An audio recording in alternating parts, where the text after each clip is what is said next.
Hey preschool team, I'm here to tell you about what we are doing this week in preschool. So now we're on our third week of January and we're continuing to talk about how we need Jesus. And so we're talking about this week how everyone needs Jesus, and we're telling the story of the blind man and Jesus healing him. So we are going to do our memory verse as our craft.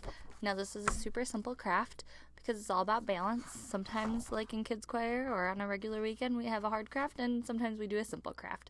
So this one is our memory verse, and they're going to trace just the word need. So our 2-year-olds are doing this one as well. And you can read it with them. Obviously, our kindergartners might be able to read it a little bit better, or our 3-year-olds, you're going to need to read it to them, but you can have them point to the words and practice. That's always good. And maybe as they trace a need, tell them and ask them what letters they are tracing.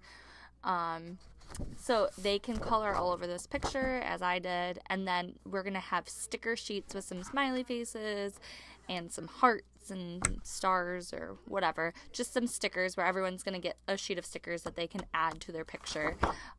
So coloring and stickers, that is all there is for craft this weekend. So it's a good, easy craft for them to be creative and talk about how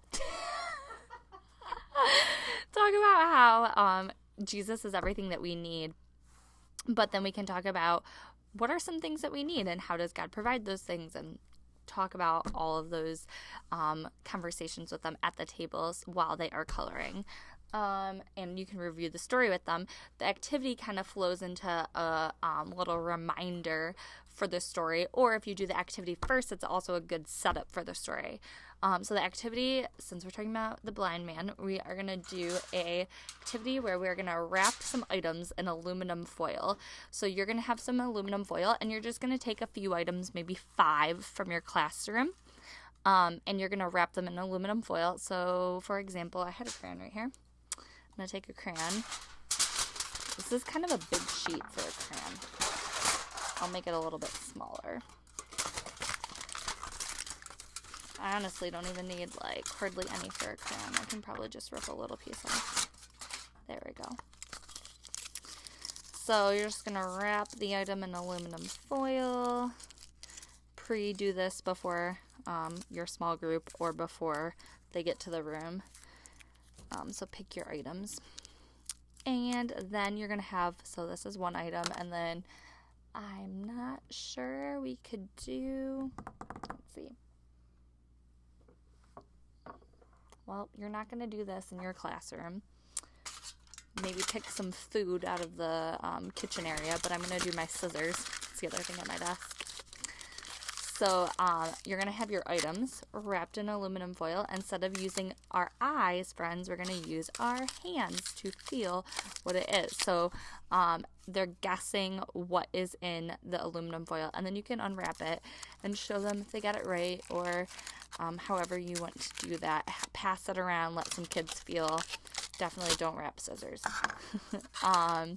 So that is kind of either an intro into the story. If they hadn't heard the story yet, you do your activity before you go to large group. If you do your activity after large group, then you can kind of say, remember how we heard about the blind man in our story today, and then review the story with them. So that is the activity, and honestly, you can keep going on that if they are having a good time with it. If it's working well in your classroom, then just keep finding some items to wrap. And that's all we have for this weekend. Don't forget that our ice skating event is coming up. So if you have any questions about that, I can give you the info. It's $5 a person.